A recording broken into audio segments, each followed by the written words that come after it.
আসসালামু আলাইকুম ওরহমতুল্লাহি ওবরাকাতুহু। সম্মানিত ভাই, কেমন আছেন? আল্লাহর রহমতে আমিও ভালো আছি। তো আপনাদের কিছু মেসেজ দিব, যেটা হচ্ছে এবছর মালয়েশিয়া কলিং ভিসার জন্য কিছু আপডেট হতে পারে। গত কলিংয়ে যেইভাবে লোক গেছে ওইখান থেকে হয়তো বা দুই একটা বিষয় আপডেট হইতে পারে। সেইটা যেমন ধরেন পুলিশ ক্লিয়ারেন্স, এটা গত কলিংয়ে লাগে নাই, এই কলিংয়ে লাগতে পারে। তো পুলিশ ক্লিয়ারেন্স করতে 600-700 টাকার মধ্যেই হয়ে যায়। 503 টাকা সম্ভবত সরকারি ফি, আর কম্পিউটারের দোকানে আপনাকে হয়তোবা 100, 150, 200 টাকা চার্জ করতে পারে। তো আপনারা যারা সচেতন আছেন, যদি মনে করেন যে না এটা আমি করে রাখলে আমার জন্য ভালো হবে, করে রাখতে পারেন। আরেকটি বিষয় হচ্ছে বিএমএটি রেজিস্ট্রেশন। এই বিএমএটি রেজিস্ট্রেশন এইটাও আপনারা নিজে নিজে ইউটিউব দেখে করতে পারেন, অথবা কোনো কম্পিউটারের দোকানে গিয়ে এই কাজটিও সম্পন্ন করতে পারেন। আর যে বিষয়গুলো বলবো, যে মালয়েশিয়া মেডিকেল এখনও চালু হয়নি, আশা করা যাচ্ছে দ্রুত সময়ের মধ্যে মেডিকেল চালু হবে। তো আমাদের উপরে যাদের আস্থা আছে একটু ধৈর্য ধরুন, মেডিকেল চালু হলে আমরা সর্বপ্রথম আপনাদেরকে জানিয়ে দেব। এবং আমাদের সব ক্যাটাগরির যেই কয়টা সেক্টরে কর্মী যাবে, প্রত্যেকটি সেক্টরের জন্য আমাদের কাজের ডিমান্ড আছে আলহামদুলিল্লাহ। তো আমাদের মাধ্যমে আপনি অল্প সময়ের মধ্যে এবং বাজারে যেই থাকবে, রেট থাকবে, তার থেকে আমরা আপনাকে কমপক্ষে 10,000 টাকা হলেও কমে আপনাকে দেব ইনশাল্লাহ। এবং আর একটি সুখবর, আমাদের এই চ্যানেলে যারা ফলো দিবেন, ইউটিউবে যারা সাবস্ক্রাইব করবেন, আমি তাদের মধ্য থেকে প্রথম 1 লক্ষ জন ভাইয়ের মধ্য থেকে একজনকে সম্পূর্ণ বিনা খরচে মালয়েশিয়া কাজের বিষয় পাঠাবো ইনশাল্লাহ। এবং একটি হাফেজে কোরআনের ভাইয়ের একটি মেসেজ আমি দেখলাম, তার আর্তনাদ, তার নামটা আমি বলছি না, তিনি আমাকে বড় একটি মেসেজ করেছেন, যেখানে তার কষ্টের কথা, তার দুঃখের কথা তিনি আমার কাছে শেয়ার করেছেন।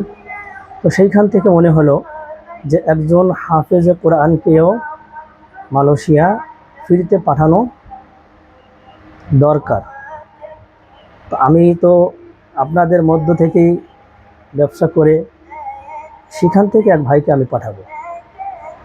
তো আপনারা আমাকে সাপোর্ট করুন ইনশাল্লাহ। একজন ভাই ফেসবুকের মাধ্যমে 1 লক্ষ ফলোয়ার হলে তিনি ফ্রিতে মালয়েশিয়া যাবেন। আর একজন ভাই ইউটিউবে 1 লক্ষ সাবস্ক্রাইব হলে একজন হাফেজে কোরআনকে আমরা ওই 1 লক্ষ হাফেজে কোরআনকে আমরা 1 লক্ষ সাবস্ক্রাইবারদের মধ্য থেকে একজনকে আমরা সম্পূর্ণ ফ্রিতে মালয়েশিয়া পাঠাবো। এই ছিল আজকের মতো আপডেট। আরও কিছু আপডেট যদি বলি, সৌদি আরবের আপনারা অনেকের মধ্যে আতঙ্ক, ভাই সৌদি আরবের নাম শুনলে আতঙ্ক, যে ওখানে যেহেতু কাজ পাবে না, আকামা পাবে না, তাহলে মানুষটা কষ্টের মধ্যে পতিত হবে। তো এই জায়গা থেকে আমরা বলতে পারি, আমাদের মাধ্যমে যদি কেউ সৌদি আরবে যান, ইনশাল্লাহ আপনার আকামা, কাজ, কোনো কিছুর সমস্যা হবে না।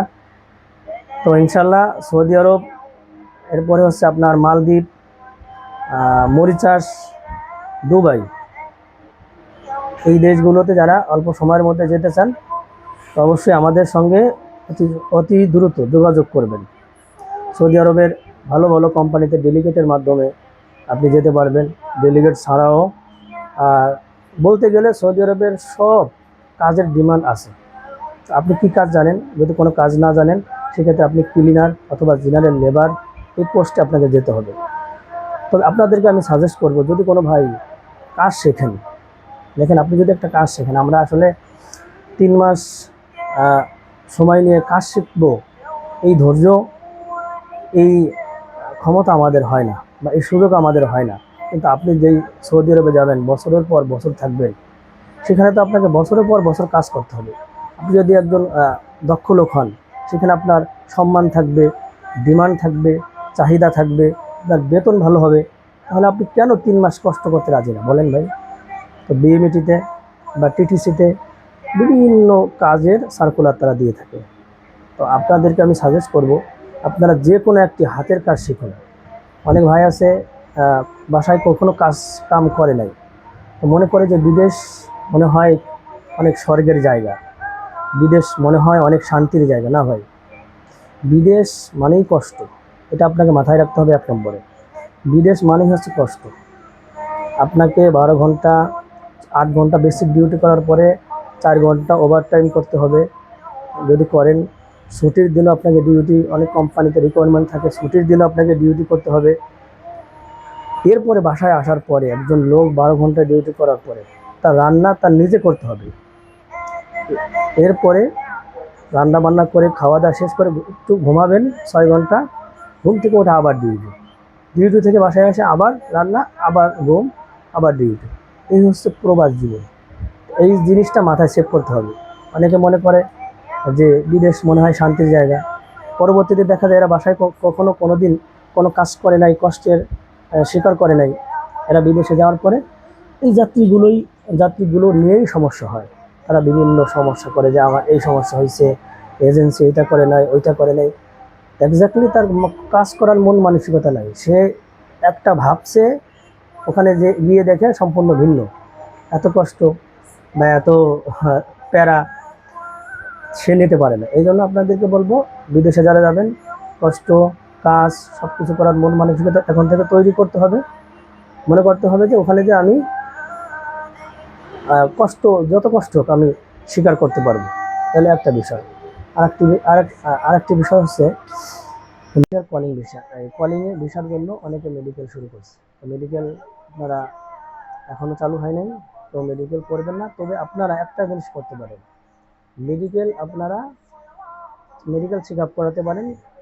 আপনার শরীরে বড় ধরনের কোনো সমস্যা আছে কিনা, রক্তজনিত কোনো সমস্যা আছে কিনা, বি ভাইরাস, হ্যাঁ, অথবা আপনি একটা এক্স-রে করতে পারেন আপনার শরীরে, হার্টে, ফুসফুসে কোনো সমস্যা আছে কিনা। এই 2টা জিনিস আপনি আপনার জেলাতে ওইখানে বসেও করতে পারেন। আপনার 500 থেকে 1000 বা 1500 টাকা খরচ হবে। আর যদি আপনি ঢাকায় এসে আমাদের সাথে একদিন সাক্ষাৎ করে গেলেন, আর যদি মনে করেন যে না আমাদের মাধ্যমে 1200 আছে প্যাকেজ, 1500 আছে, আপনি যত একটু টাকা বেশি খরচ করলে আপনার চেক আপটা একটু ভালো করে হবে, রিপোর্টটা সুন্দরভাবে আসবে। তো আমাদের মাধ্যমেও ভালো ভালো সেন্টারের খোঁজ আছে। আপনারা এখানে আসলেও আমাদেরকে বললে আমরা আপনাকে সেখানে অ্যাড্রেস দিয়ে দিলে আপনারা ওখানে যে একটা মেডিকেল চেক আপ করাতে পারেন। কারণ এই মেডিকেলটা আপনি কেন করবেন? মালয়েশিয়া যারা যাবেন, বাংলাদেশ থেকে মেডিকেল হওয়ার পরে ওইখানে যাওয়ার পরে একটা চেক আপ হয়, বা বাংলাদেশ থেকে আপনি যখন মেডিকেল করবেন, আপনি যদি কোনো সমস্যা হয়, আনফিট হয়ে যান সাথে সাথে, তাহলে আপনার প্রবাস যাওয়ার, বিদেশ যাওয়ার যাত্রা এখানে শেষ হয়ে গেল। আপনি যদি ছোট একটি মেডিকেল টেস্ট মেডিকেল আগে থেকে করেন, আপনার শরীরে যদি কোনো সমস্যা জড়িত কোনো কারণ থাকে, তাহলে এটা ধরা পড়ে গেল। আপনি 1 সপ্তাহ 10 দিন যদি ওষুধ খান, সেটা সলভ হয়ে গেল। এই জন্য আপনাদেরকে সাজেস্ট করব, আপনারা আপনার নিজ জেলায় অথবা ঢাকায় এসে একটি টেস্ট মেডিকেল করুন। এটা আপনার জন্য ভালো হবে। আপনার শরীরে কোনো সমস্যা নেই, তারপরে আপনি করুন। তো ভালো থাকবেন। আসসালামু আলাইকুম ওয়া রাহমাতুল্লাহ।